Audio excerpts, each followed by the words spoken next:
Chers citoyens, chères citoyennes, bienvenue dans l'aventure qui retrace le parcours incroyable de nos pères et de nos mères qui ont eu le courage de quitter leur famille, leurs biens, leur vie pour venir s'installer en France ou en Europe. Tout ça, non pas par choix, mais par nécessité. Les histoires qui vous seront racontées sont plus précieuses que les livres de Tombouctou, où les valeurs de la République, la liberté, l'égalité, la fraternité, dans la conscience de chacun de nous. Nous avons tous un vécu qui, malgré nos divergences, nous lie. Dans cette volonté d'un monde idéal, c'est l'addition de nos parcours qui donne la somme d'un récit national. Bonjour à tous et bienvenue sur Mémoire et Identité, l'émission qui retrace le parcours incroyable de nos parents. Aujourd'hui, nous sommes dans le département des Hauts-de-Seine, plus précisément à Malakoff. Exceptionnellement, la personne que je vais interviewer aujourd'hui n'est pas arrivée en France dans les années 60, 70, voire 80, mais plutôt dans les années 90. J'ai voulu la rencontrer après avoir écouté son passage sur RFI. Il a pu raconter son histoire bouleversante liée à celle de son pays. Un récit à la fois poignant et tragique qui m'a poussé à aller à sa rencontre pour en savoir plus sur lui. Originaire de la Mauritanie, pays connu comme étant chaleureux et accueillant où se côtoient différentes populations dans une bonne harmonie, a connu un passé dramatique. Malheureusement, pas assez connu du grand public. Et vous, chers téléspectateurs, avez-vous connu ou entendu ces événements qui ont marqué la Mauritanie? N'hésitez pas à nous laisser un commentaire. Mais tout d'abord, petite histoire sur la Mauritanie. La Mauritanie a pour capitale Nouakchott. Sa superficie est de 1,3 million de kilomètres carrés. Sa population est estimée à 5 millions d'habitants. Du fait de sa situation géographique, le pays constitue un espace de contact entre l'Afrique du Nord et l'Afrique subsaharienne. À noter, la Mauritanie est appelée du Maghreb, au même titre que l'Algérie, le Maroc, la Tunisie et la Libye. Le pays se situe au nord-ouest du continent. Il est bordé par l'océan Atlantique et a pour pays frontaliers l'Algérie, le Maroc, le Sénégal et le Mali. Si vous regardez attentivement, le territoire a de grandes lignes droites qui constituent ses frontières. Celles-ci ont été tracées par les Français lors de la colonisation. Contrairement à ses pays voisins du Sud, le pays n'a plus le franc CFA comme monnaie locale. Depuis 1973, elle possède sa propre monnaie qui est l'Ouguiya. Ce vaste territoire est composé principalement de déserts, ce qui explique sa faible densité de population. Par contre, dans le sud du pays, les rives du Sénégal connaissent une plus grande concentration d'habitants, majoritairement des Noirs. Dans ce pays, on distingue trois groupes principaux de population. 1. Nous avons les Aratil, appelés aussi les Morts Noirs, souvent associés aux esclaves des Morts Blancs à l'époque. 2. Les Bédjanes, appelés les Morts Blancs. C'est une population qui est minoritaire, mais souvent au pouvoir. Et 3. Les Noirs africains, une population composée de Peuls, de Wolof, de Soninké et de Bambara. Après vous avoir raconté une petite partie de l'histoire de la Mauritanie, place à celle de M. Dia.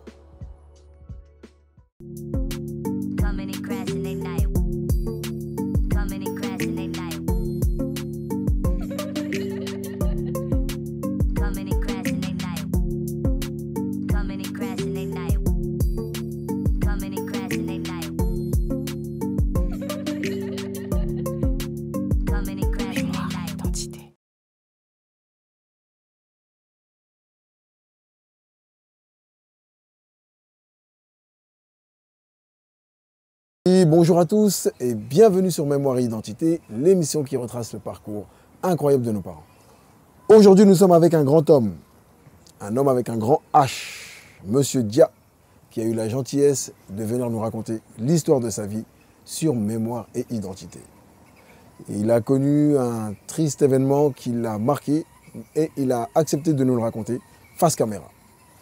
Monsieur Dia, bonjour et merci d'avoir accepté de venir sur Mémoire et Identité pour nous raconter votre parcours de vie.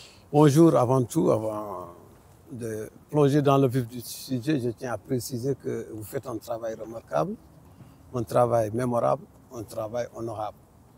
Parce que vous êtes en train d'immortaliser des choses qui ne vont jamais mourir, comme je dis, immortaliser pour me répéter. Donc la jeunesse, ou bien que ceux qui ne nous connaissent pas ou ne connaissent pas nos cultures pourront au moins demain écouter et faire un croisement afin d'en faire des études scientifiques. En tout cas, merci à vous. Franchement, ce message, il fait vraiment plaisir. Et c'est grâce à des messages comme ça et des retours de ce genre-là que ça nous pousse en fait à aller encore toujours plus loin et partager les parcours de vie.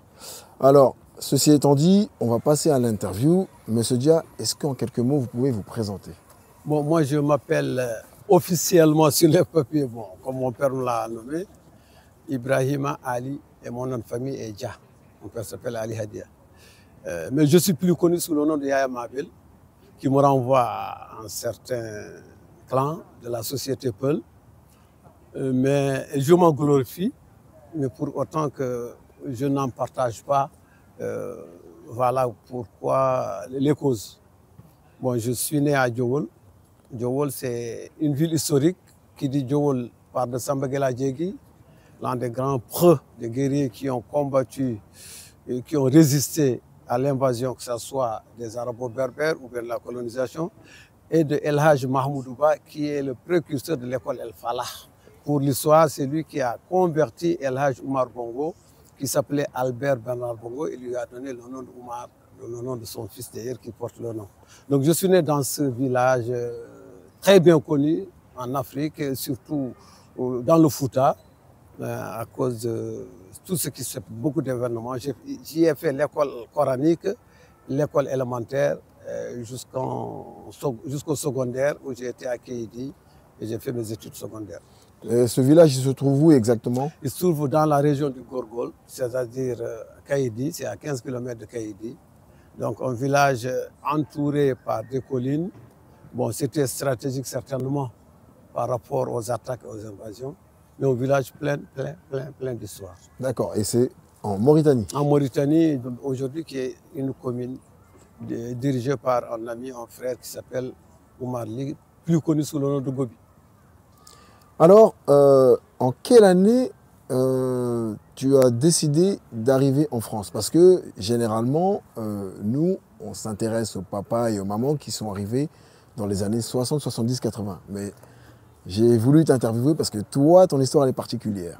Donc, contrairement aux autres, toi, tu es arrivé en quelle année en France? Merci. Bon, je venais en France pour des missions parce que je travaillais pour une organisation internationale. Mais je me suis installé exactement le 25 juillet 1999. D'accord. Donc, contrairement à... Mais je ne suis pas venu de mon propre gré, je peux dire aussi. Les circonstances ont fait que il fallait que je vienne me réfugier ici. D'accord. Alors, ton nom de famille, qui est Dia, j'aimerais savoir aussi qu'est-ce qu'il signifie. Parce qu'en Afrique, surtout en Afrique de l'Ouest, on donne une importance capitale au nom de famille. Le nom Dia, bon, brièvement, bon, les gens, il y a des contractions, il y a des gens qui veulent. Vous savez qu'en Afrique, on renvoie tout aux Arabes. On dit que Dia, ce sont des gens qui viennent de Yémen. On dit Dia Amil Yémen, ceux qui sont venus de Yémen. Maintenant, quand on revisite l'histoire du monde, on voit que les Dia, c'est la première dynastie en Afrique noire, c'est la dynastie des Dia Ogo. Ce sont eux qui ont introduit la transformation des métaux et l'agriculture, mais c'était des païens qui ont régné pendant presque 150 ans, parce que de 850 avant Jésus-Christ, et qui ont été détrônés par le Bardja Bindiaye et son neveu Lebissal, qui ont venu en l'an 1000, qui ont instauré l'islam. Mais est-ce que le nom de famille Dia, il a un rapport avec le nom de famille Diallo? Parce que, étant donné, les deux font partie de l'ethnie Peul. Vous savez que j'ai toujours l'habitude de faire rire les gens. Je dis Dia, c'est la racine, c'est le radical. Vous savez que chaque mot a sa racine, oui, son origine. Oui, oui. Quand on parle de Dia, Diallo, quand on parle un peu d'islam, c'était les grands rois, les premiers pharaons, presque on appelle, en Peul, on appelle Firana Woni. Les gens à qui ont été initiés et qui sont devenus Firana, initiés, et Woni, être. Donc, le plus grand patriarche, on appelle Bodoual Makama, depuis l'Égypte, c'était un Diallo. Ça renvoie, les noms Peul, tout ce qui finit par Peul, Diapoul, Bapoul, etc., etc., ce sont vraiment les vrais patronymes Peul. Les autres sont, si tu dis Nyang, c'est Balo, Nyang, ça vient se rattacher à Ba. On en reviendra justement, on en reviendra. On peut dire que le patronyme Diallo, c'était le plus grand érudit de la dynastie des Peuls, depuis, je dis, depuis l'Égypte ancienne, depuis le premier pharaon. C'est quelqu'un qui connaissait tout. Le soufflement du vent, le bêlement d'un mouton, le miaulement d'un chat, tout, il interprétait tout. Donc avant, on rattrachait, comme je dis, des diapoules, des poules, sopoules. Mais lui, lorsqu'il est décédé, il y a eu un vide, les gens ont dit non. Lui, pour l'honorer, on ne dit pas Diallo Poul, on n'entend pas Diallo Poul. On l'appelle Diallo Djeri. Oui. Djeri, c'était lui qui était le patriarche, et Djeri, c'est lui qui dirigeait cette dynastie-là. Il opérait des sacrifices sur le mont Sinaï. Et là-bas, c'est là-bas qu'il égorgeait des vaches. On dit Diallo Djeri. Mont Sinaï en arabe, mais en Peul que Hir Sinaï. D'accord. Hir Sinaï, c'est là où on égorge les vaches. Exactement. Voilà, mais bon, c'est toute une autre histoire. Peut-être que nous allons aujourd'hui développer, quoi. Alors, j'aimerais savoir quelle a été ta jeunesse en Mauritanie. Ah oui, c'est une jeunesse comme une jeunesse de tout Mauritanien, de tout d'ailleurs jeune Africain.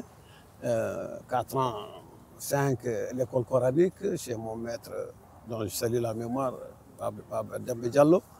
J'ai fait l'école coranique, après on m'a inscrit à l'école primaire. Bon, j'ai été à l'école, Dieu merci, bon, j'ai eu mon entrée en 6e, je suis parti à Kédi, mais au sein du village, donc, je participais à beaucoup d'activités culturelles et sportives. Donc avec des amis, voilà. Tu n'étais pas le jeune turbulent qui chassait les oiseaux à coups de lance-pierre. Si, on chassait des oiseaux, mais les malheureux oiseaux, on avait ce qu'on appelle des bilets, c'est-à-dire c'est un fil avec des crins de chevaux ou bien de vaches. On les appâtait avec du mil, on les prenait, ou bien parfois on avait un bol, on mettait du mil dedans, et on avait un fil, on se mettait à 20 mètres. Quand les oiseaux on tirait. Et après, il était coincé. Bon, mais ça, c'était la jeunesse. Mais quand même, on n'a pas eu à faire trop de bêtises. Sauf les seules bêtises, c'est de voler, par exemple, les œufs chez des voisins, des poules, hein, et parfois même des moutons. Ah bon? Ah oui, il arrivait qu'on entrait dans l'enclos où on avait des amis bergers qui partaient faire paître les animaux. Et au retour, ils mélangeaient leur bétail avec ceux dans notre du moins, ou celui d'un autre, et au retour, il en faisait amener une chèvre, un bouc, et le soir, c'était la fête. Ah ben dis donc. Sans arracher, sans brusquer. Ah, la jeunesse, c'est quelque chose. Mais bon, que Dieu nous pardonne tout ça. On va revenir sur ton arrivée en France. Alors, toi, tu es arrivé en 99. Alors, c'était ton premier voyage? J'ai quitté la Mauritanie en 99. Non, c'était mon deuxième ou troisième. D'accord, donc tu connaissais déjà la France. Je connaissais la France. Donc, en gros, j'aimerais savoir, est-ce que quand toi, tu es arrivé, tu as connu le racisme en France? Bon, pas connaître exactement, mais c'est que j'avais déjà cette idée, parce que j'ai quitté la Mauritanie avec cet état. J'étais traumatisé parce que j'ai été victime d'une déportation causée par les Arabo-Berbères. Vous savez, quoi qu'on dise, hein, c'est le plus gros racisme du monde. Même ici en France, le racisme que vivent les Noirs, ce n'est pas les Français autochtones qui en sont racistes. C'est vrai qu'on parle de Front National, de Marine les Français aussi, ils sont un peu. Oui, ils sont quand même pas un peu. Ils sont... Oui, mais les autres, c'est-à-dire, c'est un racisme caché. Quand ils ont besoin de toi, mon frère, musulman, islam, machin, mais quand ils doivent te poignarder, ils n'hésitent pas. Hein. Et ils se foutent, excusez-moi du terme, des versets du Coran, de tout ce que Dieu dit entre les musulmans.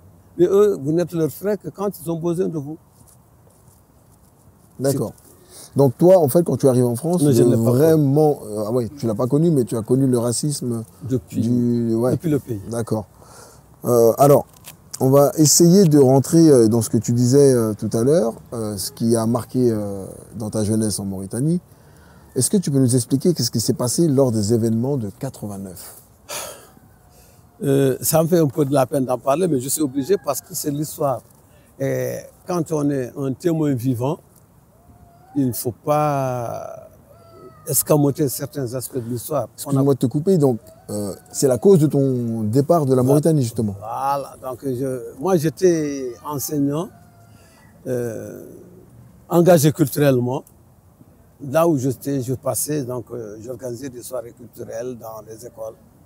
Bon, à Célibabi, j'ai eu un petit souci avec le directeur Sidi Lewa, je ne sais pas s'il vit.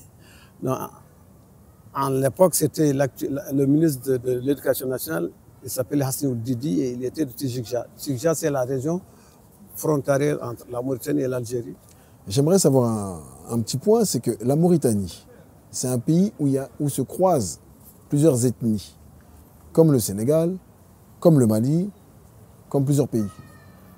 Mais ce qui différencie ces pays-là avec la Mauritanie, c'est qu'il y a autant de Noirs que d'Arabes, que de Haratines. Est-ce que cette cohabitation entre toutes ces différentes communautés, ça ne pose pas un problème déjà dès le départ? Oui, voilà, vous anticipez un peu sur ce que j'allais dire par rapport à ça, parce que l'histoire de ma déportation découle de tout ça. Mais bien avant, ils arrivaient à vivre ensemble. Bon, vivre ensemble, la population, mais pas avec l'État. C'est l'État qui a instauré un racisme d'État entre les populations. Sérieusement, quoi qu'on dise, il n'y a jamais eu de heurts. Donc, les gens vivaient en bonne harmonie, mais même l'État est venu diviser pour mieux régner. Donc c'est pour ça que dans les années 89, donc, je disais lorsque j'ai été affecté à Tijikja, c'est en 87, je suis resté 2 ans. Et arrivé là-bas, j'ai trouvé un inspecteur vraiment que je salue, je ne sais pas où est-ce qu'il est, c'est Sidoul Boylil. En plus de mes combats, il m'a confié tout ce qui est rayonnement culturel dans toutes les écoles, dans tous les établissements de la ville de Tijikja. En 86, notre mouvement qui s'appelle les Forces de Libération Africaine de Mauritanie a sorti un document qui s'appelle le Manifeste du Négro Mauritanien opprimé. Un document presque de 46 pages et qui prend l'ouverture, qui a fait une étude scientifique de la situation géopolitique de la Mauritanie. Les ministères, les postes, tout. On a écrit ce document et ce document a été distribué au sommet de Harare, au chef d'État qui était là-bas. Bon, en ce moment, on avait un chef d'État qui s'appelle Maouya Oussid Ahmed Taher, que Dieu lui paye tout ce qu'il nous a fait de mal sur cette terre, mais qui ne sera plus là, excusez-moi le terme. Donc, voilà, il a opéré à des arrestations terribles en 86. En ce moment, j'étais à Célibabi. Donc, on a commencé, malgré les arrestations, les soirs, on s'organisait, on faisait des graffitis. Bon, je ne sais pas si c'est à cause de ça, mais j'ai eu un problème quand même au lycée, on m'a affecté à Tijikja. Mais je continue toujours à mobiliser. C'est là-bas où, un beau matin, le 9 avril exactement, et au mois de Ramadan, il y a eu un heurt entre des agriculteurs mauritaniens et des cultivateurs sénégalais dans l'île de Doundoukoré, à Diawara, à côté de Bakel. C'est les gens de Diawara, du village de Diawara. Bon, comme ça arrive tout le temps. Mais là, la Mauritanie, il y avait un ministre de l'Intérieur qui s'appelle Jibril Abdallah, qui est parti au Sénégal pour régler. Ben, il y a eu des morts. Bon, il a banalisé. Seulement avec 2 morts, on fait tout ça. Et les Sénégalais ont répliqué. Voilà, il faut rappeler aussi qu'il y a eu, entre guillemets, une petite chamaillerie, je ne sais pas si je peux le dire ça, comme ça, ou une guerre. C'est heurte, ouais, des petits heurts entre le Sénégal et la Mauritanie. Et donc, justement, il y a eu un éleveur Peul et un agriculteur Soninké qui se sont... oui, mais c'est là que je dis, c'est le village de Diawara au Sénégal et les Peuls de la Mauritanie, de la région de Guilmaha. Donc, ça s'appelle Doundoukoré. C'est une petite île où les agriculteurs Soninké cultivaient. Et les Peuls d'habitude. Mais ils s'entendaient bien. Oui, mais bien sûr, ça, mais ça jusqu'à présent, même entre Mauritanie et Mauritanie. Parce que soi-disant, la guerre, elle est bien. Enfin, la guerre, oui, elle est bien partie de ce. De cet événement, non. Mais pour nous Mauritaniens qui connaissons la Mauritanie, c'est la goutte d'eau qui a fait déborder le vase. Parce que depuis l'indépendance de la Mauritanie, on cherchait à dénigrifier la Mauritanie, à ôter tout ce qui est noir et créer une Mauritanie blanche. D'ailleurs, je vous rectifie quand vous dites qu'il y a une égalité. Non. Les Maures blancs représentent 15% de la population noire en Mauritanie. Les négro-mauritaniens ou les négro-africains, si j'y ajoute les haratines. Qu'est-ce qu'on appelle négro-mauritaniens? Les négro-mauritaniens sont surtout nous, les noirs, et les négro-africains, c'est les Peuls, les Soninké qui sont aussi dans les autres pays. Donc c'est ça la différence. Et on a une autre frange communautaire qui s'appelle les Arabo-Berbères. Ça, c'est les Berbères, ceux qui se disent arabes. Donc, c'est parti, ils ont pris, sur les 14 régions de la Mauritanie, il y a presque une seule région où il y avait un gouverneur, aucun commissaire. Et dans toute la vallée du Sud, tous les gouverneurs et les commissaires de police étaient des Arabo-Berbères qui ne connaissent absolument rien à nos valeurs culturelles, qui marginalisent, qui torturent, qui expropient, qui tuent. Donc nous, on a dénoncé ces actes-là pour dire qu'on veut une Mauritanie juste, une Mauritanie où tous les Mauritaniens soient mis au même pied d'égalité, une Mauritanie où tout soit aplani, et qu'on ait les mêmes droits et les mêmes devoirs. Et c'est ce que disait ce document. Et pour cela, on a prôné une ouverture pour tendre la main à tous ceux qui voudraient dialoguer pour qu'on soit tous en bonne harmonie. Et ça nous a valu des arrestations, des tueries, des épurations dans l'armée. Parce que tous ceux qui étaient négro-mauritaniens, surtout les Peuls, ont été presque, on a fait des purges. On les a, certains ont été tués, d'autres ont été emprisonnés. Et il y a presque 549 soldats mauritaniens qui ont défendu véhément la Mauritanie pendant la guerre du Sahara en 1974. Et pire, en 1990, tout ça sont les conséquences de ce racisme d'État. Pour célébrer les 30 ans de l'indépendance de la Mauritanie, on a numéroté des soldats Peuls de 1 à 28 et on les a pendus. C'est ce qu'on appelle les pendus d'Inal. Et ce livre-là, je vous renvoie ce livre, écrit par un grand frère, Si Mohamed. Ça veut dire qu'ils ont pendu Ils ont pendu 28 Noirs pour célébrer les 30 ans de l'indépendance de la Mauritanie. Mais pour quelle raison?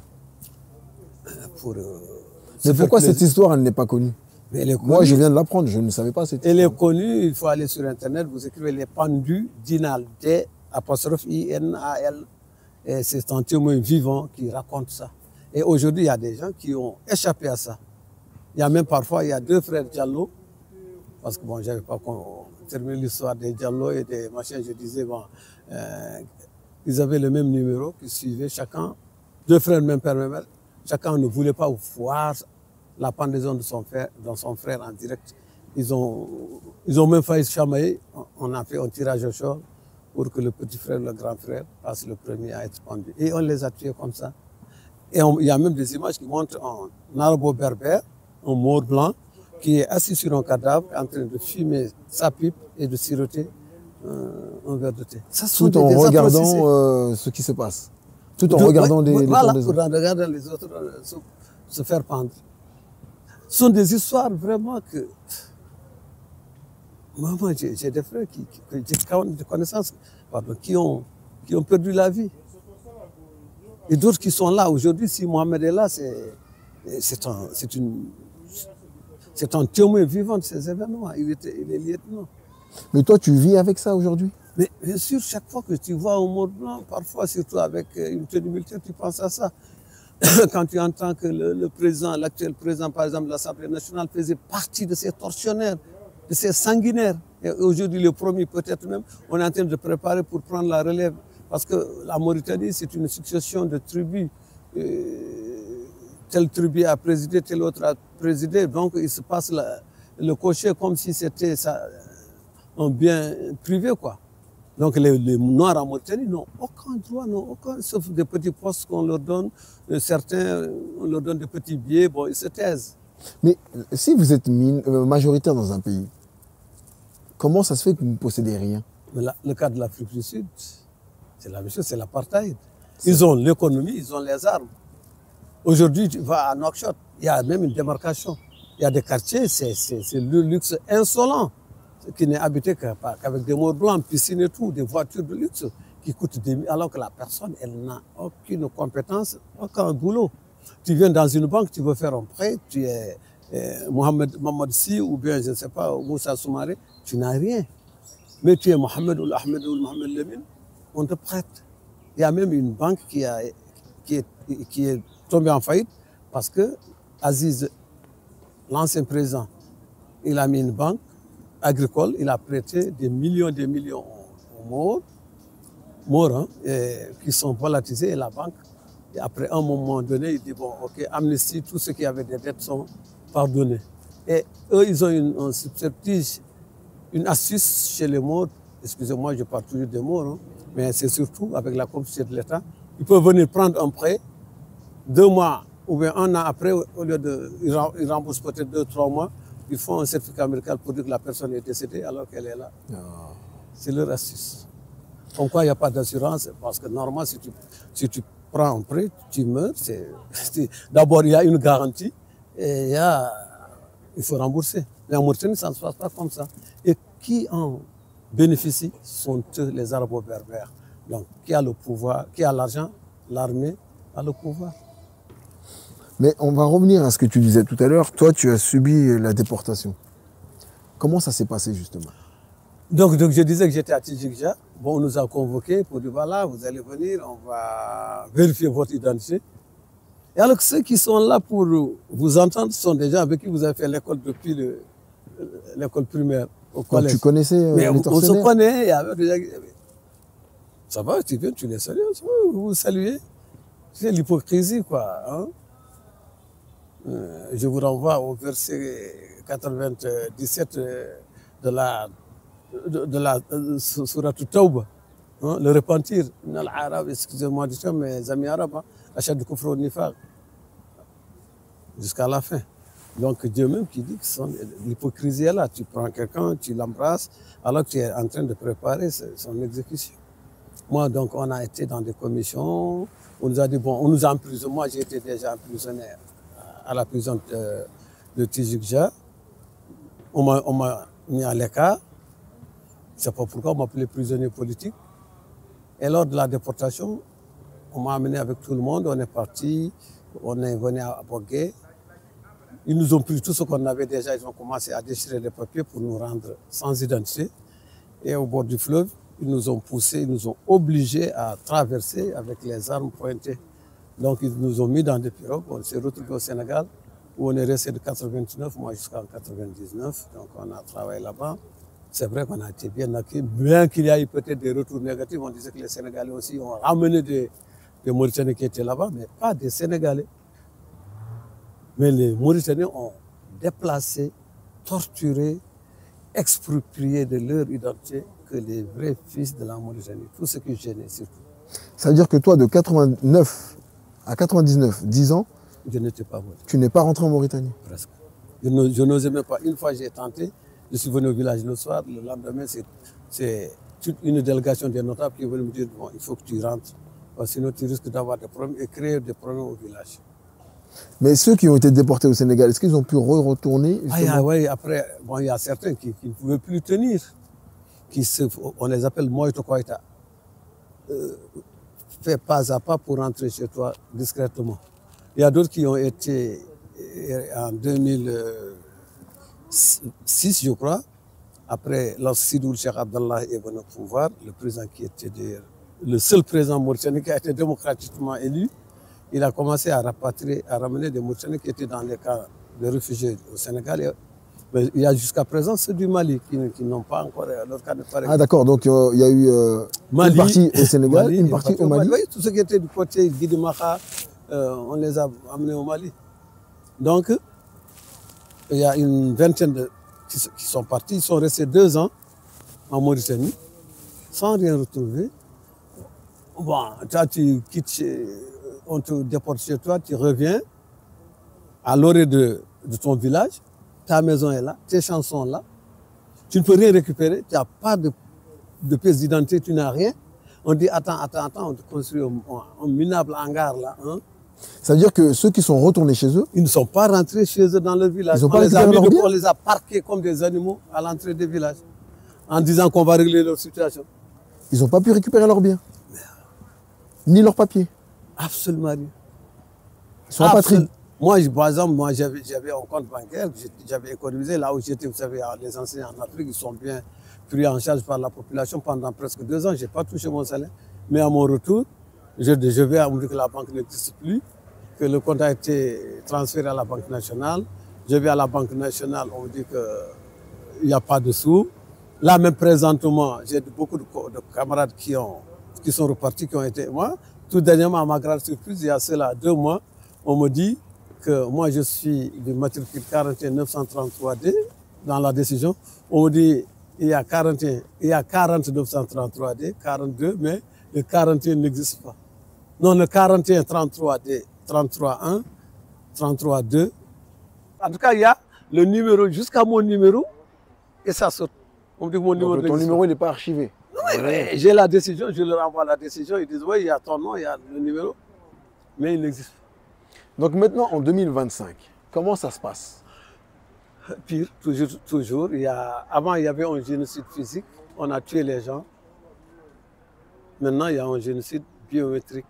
On empêche une vraie population mauritanienne noire de se recenser, d'avoir leur papier. Toi, tu peux retourner en Mauritanie? Non, mais je retourne là en Mauritanie parce que moi, j'ai forcé les portes, j'ai pu me recenser, j'ai mon papier mauritanien, donc je suis redevenu, mais en partie. Parce que mon compte bancaire, ma réintégration en tant qu'enseignant, jusqu'à présent, l'État n'arrive pas à me dire que mon niveau du matricule existe, mais il n'existe plus sur les papiers. Mais toi, tu es bien, tu as pu les récupérer? Non, récupérer. Rien? Ah non, mais là, tu quittes chez toi, comme là, je suis descendu chez moi. Je suis venu. C'est comme si on nous trouve ici, on nous dit, hop, et vous, avec vos bagages, vous voulez les prendre. On dit, non, laissez. Même la facture, on te dit pause, on t'enlève la montre, vous laissez tout le matériel et vous vous retrouvez au Mali. Ou bien en Espagne. D'accord, mais comment ça se passe? Si tu vas au Mali, tu connais personne. Mais c'est ça qu'il y a. Certains qui, heureusement que les gens ont la foi, sinon que vous aurez dû entendre beaucoup de suicides. Il y a des gens qui n'ont jamais mis pied au Sénégal. Et là, ils se retrouvent au Sénégal. Et depuis 1981, ici sont. Il y a même des jeunes qui sont nés au Sénégal, qui ont eu leur bac, leur doctorat après les événements, et aujourd'hui qui sont devenus des vrais cadres. Parce que lorsqu'on déportait les gens, ils n'avaient pas pensé que ces gens pouvaient demain devenir.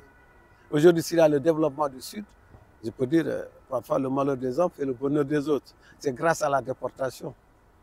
La déportation a causé un éveil politique, un éveil économique, un éveil social. Les gens se sont retrouvés avec des associations, des villageois.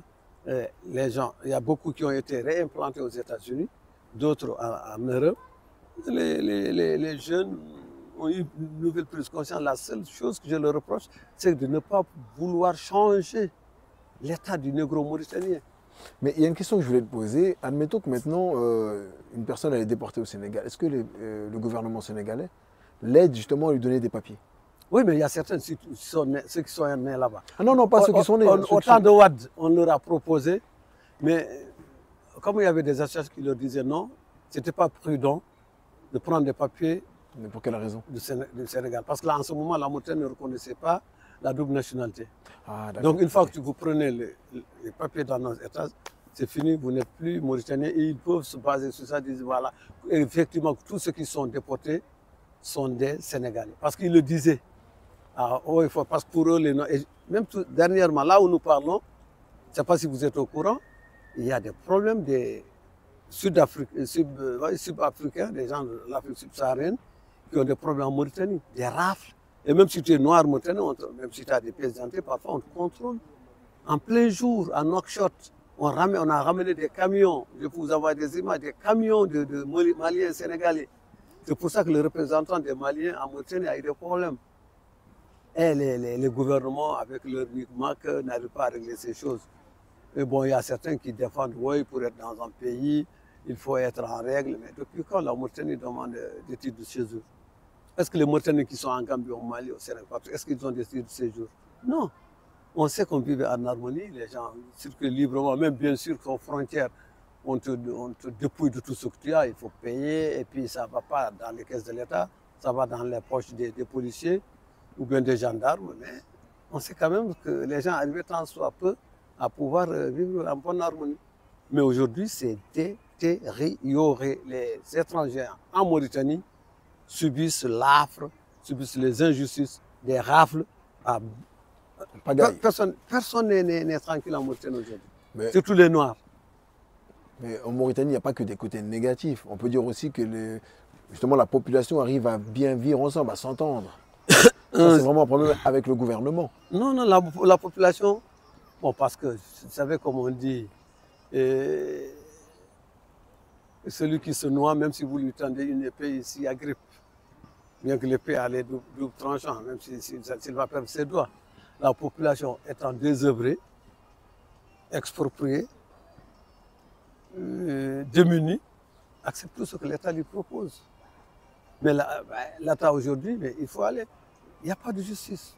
Sur combien de ministères à Mauritanie, il n'y a même pas 3 noirs négro-mauritaniens. Que ce soit Wolof, Soninké, à part bien sûr Peul.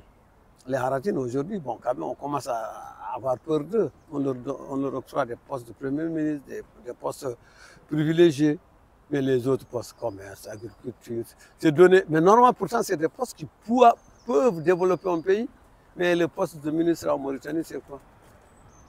Un poste de ripper ici en France est mieux qu'un poste de ministre en Mauritanie. Ah, carrément? Oui, parce que là-bas, ici, tu as des règles, tu as des lois, on te demande. Vous savez, une petite anecdote, j'ai discuté avec un ami mauritanien. J'étais à Malakoff le 31 décembre. Alors qu'il y a le maire de la ville qui invite toute la population, qui fait son bilan, comme ça se passe dans toutes les villes. Il me dit, tu es où? Je dis, je suis là devant le maire qui dit, voilà ce que j'avais promis, voilà ce qui avait été fait, voilà d'abord ce que j'ai reçu comme financement, voilà mes partenaires, voilà ce que j'avais promis, voilà ce qui avait été fait, pourquoi ça n'a pas été fait et quand est-ce qu'on va le faire. Et c'est ça le développement. Mais là-bas, un ministre, on n'a jamais vu les bilans, on n'a jamais vu des rapports. Donc en fait, il peut noter ce qu'il veut. Il note ce qu'il veut et puis il n'y a pas de contrôle, il n'y a rien. Aujourd'hui, ici en France, tu vas te promener voir une école dire ça c'est l'école privée de Macron, présent. Non, il n'ose pas. Mais en Mauritanie, tu es ministre pendant 1 mois, 3 mois, on te voit immeuble là. R+9, on dit ça c'est la maison du ministre. Où est-ce qu'il a pris l'argent? Ah, ok. Hein? Ça, c'est ton fils a une voiture, ta femme, ta bonne. Où est-ce qu'ils ont pris ça? C'est le bien de l'État. Mais tant qu'il n'y a pas ce changement de mentalité, mais on ne pourra jamais se développer. La Mauritanie est l'un des pays les plus riches. Poissons, fer, or. Comme je te dirais, la plupart des pays africains, ils ont là les ressources. Non, mais la Mauritanie a la côte la plus poissonneuse du monde. Ah, ça, je ne savais pas. Oui, la côte la plus poissonneuse du monde. Et le fer, je ne sais pas, 6e producteur du fer mondial, bauxite et tout ça. Mais les Mauritaniens sont les plus pauvres. Aujourd'hui, normalement, si ça s'était bien géré, aucun Mauritanien ne serait sorti de la Mauritanie pour venir ici. C'est vrai, j'ai envie de te dire que c'est vrai. Voilà. Mais on va essayer de rentrer dans le positif, parce que c'est vrai qu'on a beaucoup parlé du négatif. Et aussi, on veut savoir aussi ta culture. On veut l'apprendre, on veut la comprendre. Parce qu'il y a beaucoup de choses qui se disent, mais il faut nous éclairer. D'accord? Donc on va parler de la culture qui est celle du Peul. J'aimerais savoir qu'est-ce qui caractérise un Peul. Vous savez que les Peuls, depuis la nuit des temps, avant même l'avènement de l'islam, avaient ce qu'on appelle les 7 serments. Haramé du Djedid. Donc parmi ces Haramé du Djedid, il y a nous ne mentons pas, nous ne mendions pas, nous ne volons pas, nous ne forniquons pas, nous n'accusons pas. Ça, c'est avant l'arrivée de l'islam. Parce que ça, on le retrouve aussi dans l'islam. Oui, mais l'islam, c'est depuis 8000 ans avant Jésus-Christ. 8000 ans avant Jésus-Christ que les Haramé du Djedid existent. On appelle ce qu'on appelle les 7 serments Peul. Et les Peuls, ils viennent d'où? Et les Peuls, l'histoire des Peuls est controversée. Elle est controversée. Et c'est pour ça que je te pose cette question. Mais quand même, quand quand on demande à l'histoire, on sait que les Peuls viennent de l'Égypte. Mais est-ce que c'est avéré? Oui, mais même si ce n'est pas avéré, les Peuls en proverbe disent « Sanandama enoku wala wendu ». Si on t'apparente ou on t'assimile à un lieu, si tu quittes ce lieu, il faut qu'on y retrouve quand même quelque chose qui t'appartient. Soit tes traces, soit tes champs, soit des choses que tes marques, quoi. Donc, traces de ton passage. Voilà, donc voilà. Donc moi, quand j'entends, excusez-moi, je lance un peu comme mes amis sénégalais Wolof qui disent que ouais, le Wolof vient de l'Égypte. J'ai dit, mais ils ont pris quoi? Les parachutes, les avions pour venir au Sénégal? Parce que du Nil jusqu'à l'Atlantique, on n'a aucun pays où on parle Wolof à part le Sénégal. Et le Peul, c'est... En Mauritanie, ils parlent le Wolof. Non, non, non. Ah, si. Non, non, ça c'est la région du Trarza, c'est la région frontalière. Ça c'est comme aujourd'hui au Mali, quand tu vas dans la région de Kay, il y a certains qui parlent Wolof. Mais il faut aller vers Ségou, machin, mais tu dis Nangadef, personne ne te répond. Et en Gambie, ils parlent Wolof. Mais, je te dis, Gambie, c'est l'autre côté. Gambie, c'est une une langue dans la bouche du Sénégal. Oui, c'est vrai. Mais je parle de Nil jusqu'à l'Atlantique. Oui.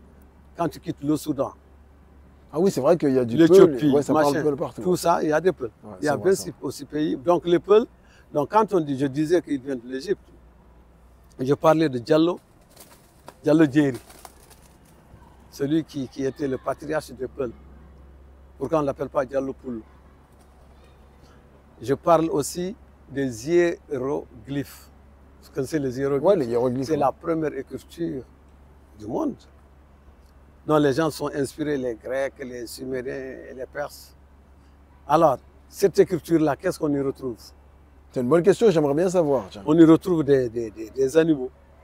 C'était des pictogrammes, c'est-à-dire des dessins d'animaux. Donc, on ne peut pas dire que le Peul aujourd'hui... Oui, mais on ne peut pas dire que c'est que réservé au Peul, parce qu'à l'époque, il y avait beaucoup d'ethnies qui faisaient de l'élevage. Non, mais non, quand on parle d'élevage, quand même, on dit l'élevage, c'est Peul.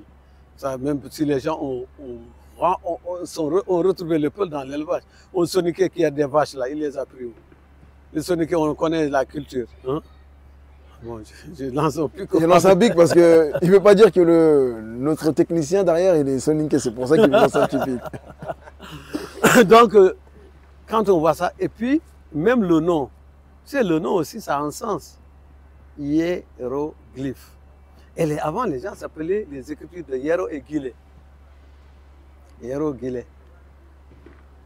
Hiéro, tout le monde sait que c'est la quatrième lignée, le quatrième enfant de la lignée Peul. C'est les Peul, ils ont des choses particulières. Mais c'est les Soninké, excuse-moi, mais les Soninké aussi, ils ont des hiérons. Oui, le Peul, si tu viens dans une maison, tu dis Hamadi, on sait que c'est l'aîné. L'aîné. Samba, c'est le deuxième. Demba, c'est le troisième. Hiéro, c'est le quatrième. Pat, c'est le cinquième. Nous, jusqu'à la fin, que ça soit du côté féminin ou masculin. Chez les Soninké aussi. Hein. Non, ah non, oui. Les Soninké n'ont pas pâté, ils ont que Samba et Demba, je connais. Hein? Bon, donc ça, Bindi, Hiéro et Guilé. Et les Soninké n'ont pas de Guilé. Donc ce sont des gens qui dessinaient. Et là, quand on dit Peul dans le monde, on l'apparente à quoi? Aux vaches. Ah, merci, c'est toi qui donnes la réponse. Et la vache? Quelle est la plus grande sourate du Coran? La vache. La vache. C'est pas un hasard. Donc il y a une vache céleste, une vache nourricière. La vache céleste, c'est qu'il y a, et la vache nourricière, c'est ce qu'on utilise. Et même on dit la parenté entre les Peuls et les Hindous, c'est la vache, parce que les Indiens, comment ils vénèrent la vache. C'est vrai. Donc tu vois, c'est Motamou qui a donné la vache. Donc le plus long verset et le verset le plus complet du Coran étant la vache, et le Peul est apparenté à la vache. Donc dire qu'ils ont habité ces endroits, et quand je te disais qu'ils montaient, et même, vous avez vu le film Moïse, lorsqu'il est parti pour les 10 commandements, les gens, lorsqu'ils ils ont construit un veau. Le veau d'or. Un veau d'or. Et les 10 commandements, tout ça, les 10 commandements sont revenus à peu près, ont repris à partir des 7 serments des Peuls. Je vais aller plus loin peut-être pour être très extrémiste. En Peul, on dit, le premier s'appelle Adam. Adam. Le premier homme du Coran s'appelle comment? Adam. Adam. Bon, après, c'est selon tes propos. Hein. Non, mais ça fera un débat et c'est ce qu'on veut. N'hésitez pas à nous laisser un commentaire. Dites-nous ce que vous en pensez. La première femme. Hawa. Hawa. Quand tu vois quelque chose, on peut le voir quelque chose, Hawa. Et lorsque Adam s'est réveillé, il a trouvé une créature à côté. Donc Haouni, et le mot Hawa est venu de là. Et Abraham, on dit que sa femme... Tous les Peuls, venez sur nous laisser des commentaires, on veut vous entendre. La femme parlait Peul, Hajara, la femme d'Ibrahim. Le biri Jam Jam. Le mot Jam Jam, il n'y a pas dans aucune langue au monde. Moi, j'étais à l'Université des langues de Paris, 99 langues enseignées. j'ai fait une étude, il y a le mot djam djam, il n'y a que le porc qui dit doucement, doucement. Et pour te dire, la personne qui a dit ça parlait une langue qui utilisait quand même ça. Et on dit qu'Hajara, la femme du prophète Ibrahim sallallahu alayhi wa sallam, s'appelait Hajara. Donc on dit que c'est une peule. Bon, nous, on fait des recherches. Maintenant, c'est aux autres de nous dire le contraire. C'est très bien. Ils le diront et je pense qu'il y en a qui vont laisser un commentaire. Donc, c'est pas là la culture peul. Donc, le peul, c'est la fierté, c'est le courage, c'est la dignité, c'est l'honnêteté. Ça, c'est vraiment, c'est les 4 points qui caractérisaient le peul avant. Très, maintenant, très bien. le monde étant ce qu'il est-ce que le vrai peul existe?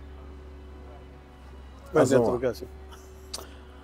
Alors, pourquoi les Peuls sont autant attachés à leur culture? Oui, mais vous savez que qui veut tuer quelqu'un, il a la culture.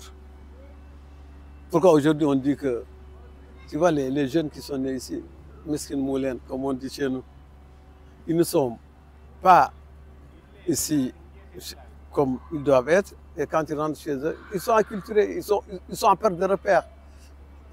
Ici, on les appelle des immigrés, et chez eux, on les appelle France-Nat. Ouais, c'est vrai.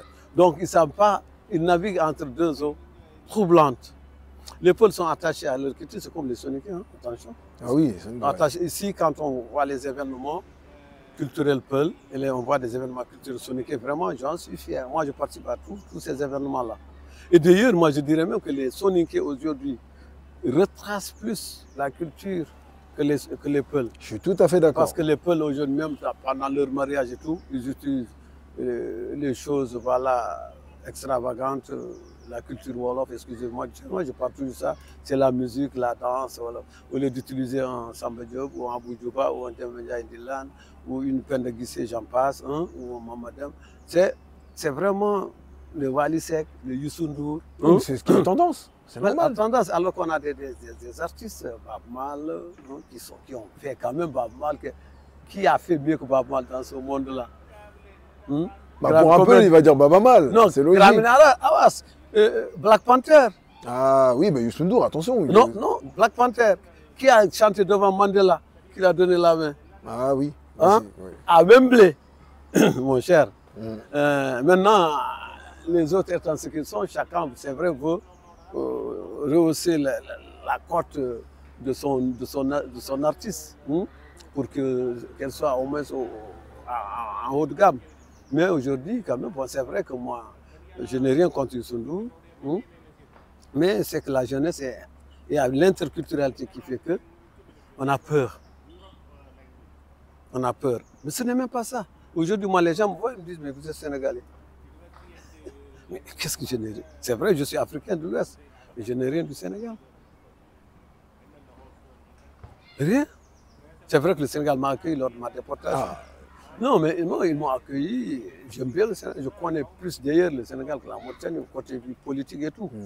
Mais le Peul étant ce qu'il est, aujourd'hui, tout ce que tu vois, nous, on est en train de combattre ça. Parce que le Peul, je crois que c'est la communauté qui se dissout plus facilement dans tout. Quand ils vont même en Chine, ils deviennent chinois. Elle est pas mal celle-là. Il y a une question que je voulais te poser, tiens d'ailleurs, quelle est la différence entre un Peul et un tout-couleur? Là, attention, parce que selon ce que tu vas dire, ça va créer un sacré débat. Parce que pour les Sénégalais, il y a des tout-couleurs, mais pour le reste, que ce soit le Mali et la Mauritanie, ça n'existe pas tout-couleur. Ah, merci. Déjà, tu as donné une partie de la réponse. Attention, parce que moi, je sais quelle est la différence entre les deux. Oui, tu as donné la réponse, parce que le terme tout-couleur est utilisé uniquement par 2 pays au monde, le Sénégal et la France. Partout dans le monde, il n'existe pas.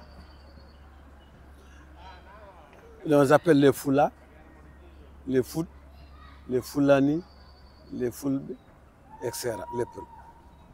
Donc c'était une stratégie politique du Sénégal, reprise bien sûr, parce qu'au XIIe siècle, avec l'avènement de l'islam au nord du Sénégal et au sud de la Mauritanie, il y avait ce qu'on appelle l'empire Tekrour.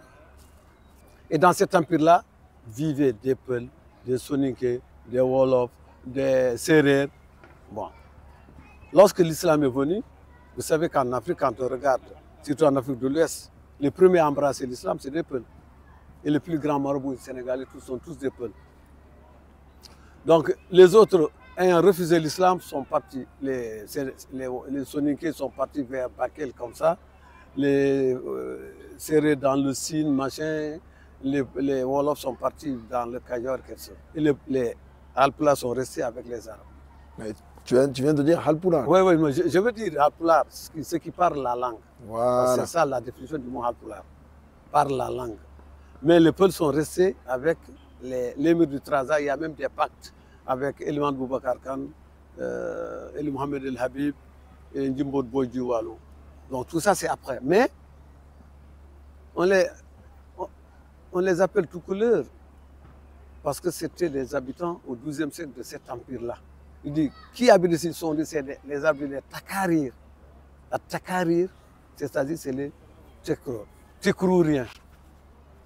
Les gens qui habitaient cet empire du Tekrou, comme les Kaïsiens, les Ségoviens, les Kajoriens, les gens du Jolof. Bon, c'est dommage, au Sénégal, il n'y a pas le hein? C'est dommage parce que moi, c'est pas cette version-là que j'ai entendu. Vas-y, je vais. Après, lorsque Senghor est arrivé, lorsqu'il y a un recensement au Sénégal, Senghor a voulu diminuer la démographie, le nombre de Peuls au Sénégal. Tu penses que c'est pour cette raison? J'arrive. Donc, les Sérères, il y a combien? Il y a Sérères non, il y a Sérères du, il y a Sérères Safed, mais on les appelle tous des Sérères alors qu'ils ne se comprennent même pas. Alors que les Peuls, qu'on appelle tout couleur et Peuls, et même on a dit des Laobé, ils ont la même culture, la même langue, les mêmes choses. Et on les a catégorisés, on les a fractionnés en 3 parties pour dire qu'il y a 1%, 12%, 15%. Et les Wolofs, on a pris tous ceux qui se disent Wolof, on les a mis dans le même panier. Donc, le Soninké, que ce soit du Gadjaga ou du Guidmara, tu es Soninké. Les Sérères, que tu sois du Sine, du Saloum, du machin, tu es Sérère. Donc, on ne peut pas dire qu'il y a des Sérères, des Sérères. On n'a pas dit les Wolofs, il y a aussi des Lébous qui ne parlent pas la même langue. Mais on a fractionné des peuples politiquement pour les fractionner. Donc, ça a été toujours, et jusqu'à présent, ça continue, toujours une stratégie de division du Sénégalais pour diviser les peuples.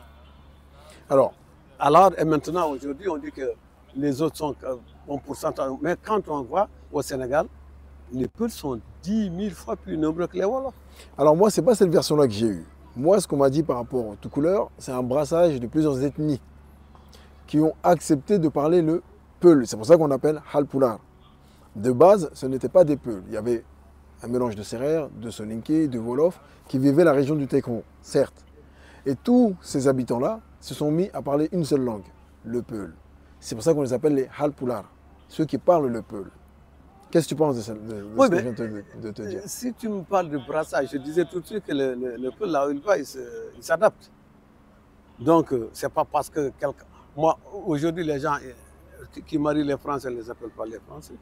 C'est pas parce que tu te maries ou tu acceptes de parler une langue que tu es. Non. Oui, mais tout couleur, pourquoi? La question qu'il faut se poser, pourquoi il n'y a qu'au Sénégal moi, j'ai entendu le terme tout couleur. C'est la première fois que j'étais au Sénégal. Parce que de base, le Peul, c'est soit un bas, soit un bari, soit un so, soit un diallo. Non, je ne suis pas d'accord. Il y a 12 patronymes Peul. Oui, mais chez les tout couleurs, il y a des patronymes qu'on ne retrouve pas chez les Peuls. Non, il n'y a pas de tout couleur. Déjà, le terme tout couleur, il est banni chez nous. Pourquoi dans le monde entier, il n'y a que 2 pays qui l'appellent? Les Français pendant la colonisation et les Sénégalais pour créer une division politique. Qu'est-ce qui s'appelle Peul? Le Peul, c'est une communauté. Donc dans le Peul, il y a des clans. Il y a des forgerons. Il y a des castes. Des castes. Oui, j'appelle ça des clans. Des castes, des clans, quoi. Donc les gens sont divisés en clans. Mais aujourd'hui, tout ça, ça a tendance à disparaître. Mais dire qu'un Peul est un tout couleur, dans le monde entier, d'ailleurs, même lorsqu'on va devenir au pouvoir, il nous a reçus ici avec le Taptal Poulag et tout. En ce moment, c'était fait le docteur Kautal Fulbi. On lui a soumis la question. Et depuis lors, je crois que quand vous regardez les livres sénégalais, même à la télévision, les gens essaient tant soit peu de ne plus utiliser le terme tout couleur. C'est vrai, que ça fait débat maintenant. Avant même, les vrais Peuls se disaient comme tout couleur. Ouais, ça fait débat, Hein? c'est vrai. Maintenant, tu vas en Sow, mais bien qu'ils ne parlent pas Peul, les Peuls d'origine, mais bon, d'adoption ou bien de culture Wolof ou bien Bambara. Va au Mali, le premier gouverneur du Mali, Kibili Demba Diallo, mais c'est un Peul. Partout, il y a des Peuls. Donc c'est la population. Déjà, la langue Peul, c'est la 23e langue mondiale, qu'on le fait ou non, sur les 7000 langues. Et le Wolof n'est même pas la 4 millième langue mondiale. Oui, mais après, en termes de population, ouais, en termes de population, en Afrique, c'est la première. Mais aujourd'hui, quand tu... Même ici en France... Deuxième, c'est le Swahili le premier. Non, le Peul est la 3e. Voilà. C'est Swahili Hausa. Mais point de vue, répartition géographique, c'est la première langue, c'est la première communauté en Afrique, qui se retrouve dans 26 pays. En Mauritanie, tu ne trouves pas sur Swahili ou des Hausa. Ouais, c'est vrai. Ni en Gambie, ni en Guinée. Tout ce qui est l'Ouest, c'est vrai. Hein? Alors, il y a une question aussi que je voulais te poser. Et celle-là, elle est très importante parce qu'on me pose souvent cette question-là. Pourquoi en Afrique de l'Ouest, même chez les Peuls, que ce soit chez les Soninké et ailleurs, les salutations, ça a une place très importante. Parce que quand on remarque, quand des fois on croise des papas et des mamans se saluer, ou peu importe, ça peut durer jusqu'à 5 minutes. Et pour quelle raison? Bon, malheureusement, WhatsApp a tout gâché, quoi. Tu viens dans un groupe, tu salues tout le monde. Voilà. Mais la salutation, pour moi, c'est quelque chose, on minimise, mais c'est très bien. Là, j'entends même les gens disent Assalamu alaikum, c'est la salutation des musulmans. C'est comme si les gens avant ne se saluaient pas. Mais l'islam date de 1446 ans. Le Peul, je dis, existe 8000, aujourd'hui on est en 2025, 8000, presque 8225 ans avant l'islam. Et les gens, le Peul adoraient un dieu qu'ils appelaient Guénon. Et le Amin existait avant. Mais Amin, ça existait chez tout le monde. Oui, non, je dis existait avant. Donc ce n'est pas l'islam qui a amené tout ça. Et les salutations, ce qui veut dire que les gens, donc avant, ils ne se saluaient pas. Est-ce qu'on se pose ces questions-là? Dire que c'est l'islam qui a amené assalamu alaikum, c'est seulement. Tu viens dans une tu dis assalamu alaikum. Assalamu alaikum, c'est la paix sur vous. C'est la paix sur vous. Et ça s'arrête là. Alors que dans nos langues, tu dis, et même en Soninké, en Moro, Torantan, Aoujam, Sumpundo Khati, Issou Iwajam. Tu vois, tu demandes tout. Mais justement, pour quelle Alors raison que nous, on demande tout le monde? Oui, parce qu'on demande, c'est pour montrer l'importance que revêt cet aspect de la communication. Comment vas-tu? Tu vas bien? Ta famille? Tes enfants? La femme, ta bru, la femme, ton fils, ton gendre, etc. Tout le monde se porte bien. Tout le monde s'est réveillé dans la famille. Mais là, on dit assalamu alaikum. C'est tout. Et les gens veulent nous imposer que tout le monde dise assalamu alaikum. C'est quoi ça? C'est pour diminuer, c'est pour dire paix sur tout le monde. Voilà, c'est un certain raccourci. Contrôle S pour sauvegarder, quoi. Donc on arrive au terme de l'émission et j'aimerais, si tu as un dernier mot à faire passer, si tu as des remerciements, des salutations, un hommage, je te laisse la parole. Un hommage, oui. Après avoir souhaité quand même un bon repos des âmes de tous nos disparus parents, je ne peux pas terminer l'émission sans parler d'un frère avec qui j'ai combattu, qui nous a quittés le 26 mars pendant la Covid. Un ami que j'appelle Maudo, un grand frère, quelqu'un qui a lutté jusqu'à son dernier souffle, qui s'appelle Cheikh Omar Ba, Abdouloumou de Bogué, qui était membre des forces de libération africaines de Mauritanie. Et aujourd'hui, mon dernier mot, c'est que de dire que nous sommes tous embarqués dans la même galère et nous voulons arriver tous sains sauf au même port. Les divisions ethniques, claniques, raciales, communautaires ne vont pas avancer ce monde-là. Il faut qu'il y ait un monde où on se retrouve dans les déclarations Je ne dis pas des droits de l'homme, mais de Kourouphane Fouga, qui date de 1222, qui ont eu lieu au Mali et que les Français sont appropriés. Hein? Alors parce que la déclaration des droits de l'homme, quand même, ça vient de l'Afrique. On a tendance à l'oublier, ça. Ouais, non, ils n'ont pas oublié, ils font exprès. Hein? C'est comme ils nous ont tellement, on a usurpé. Mais c'est vrai, on peut pardonner. Mais il faut qu'ils acceptent que nous existons. Que ce soit un monde où on va vivre en bonne harmonie. Que si nous acceptons que les autres existent, que eux aussi qu'ils acceptent que nous existons. Que Dieu, en tant que musulman, a créé ce monde. Il n'a pas dit noir, il n'a pas dit blanc. Il a dit le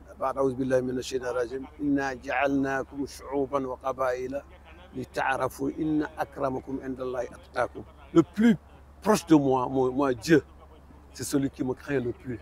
Celui qui a le plus de la piété. Ce n'est pas celui qui est plus blanc ou celui qui est plus noir. Et que nous arrivions, nous, dans notre communauté, à traiter nos sœurs comme nous, nos enfants comme nous. On a beaucoup de responsabilités envers ces deux franges de la population. On ne peut jamais se développer, que ce soit ici ou ailleurs, sans que la femme soit impliquée dans les instances de prise de décision et nos enfants, qu'ils aient une bonne éducation. Que les enfants acceptent aujourd'hui que celui qui te précède dans l'obscurité, c'est lui qui va dire attention, tu risques de cogner un pilier. Et sur ce, je ne tarirai pas encore d'éloges à votre identité. Mémoire d'abord, là qui dit mémoire dit aql en arabe, dit hakil. Et si ça manque chez la personne, elle devient une bête. Et une bête, elle n'a pas de limite. Et l'identité, si on n'a plus d'identité, c'est qu'on n'existe plus. Donc je sais que vraiment ces deux mots ont un sens très lourd et doivent peser très lourd dans la vie de tous les jours. Je vous remercie. Je ne sais plus quoi dire. Que d'éloges. En tout cas, Monsieur Dia, merci beaucoup. Franchement, vous interviewer, ça a été un plaisir. Franchement, j'espère que grâce à vous, Mémoire et Identité pourra aller vraiment jusqu'aux portes de l'océan ou plus loin même, en dehors de la galaxie. Merci beaucoup, Monsieur Dia. Merci, je vous remercie aussi de m'avoir donné l'opportunité de m'exprimer. En tout cas, merci d'avoir suivi Mémoire et Identité. J'espère que ça vous a plu. N'hésitez pas à vous abonner, à liker et à partager. Sur ce, bon courage et à la prochaine. Ciao, ciao tout le monde. Monsieur Dia, magnifique. Merci. Magnifique.